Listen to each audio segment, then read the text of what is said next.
Hello and welcome. In this video I'll show you how to hide your secure folder from your Samsung Galaxy S25 Ultra device.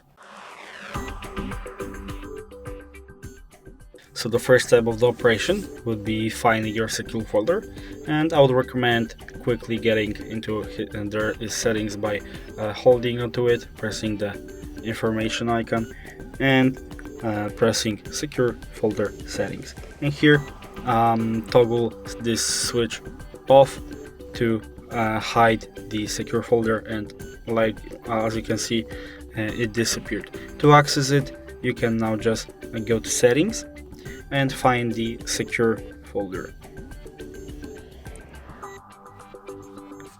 and as you can see now we will be able to access it. As you can see, we can also add the apps to it.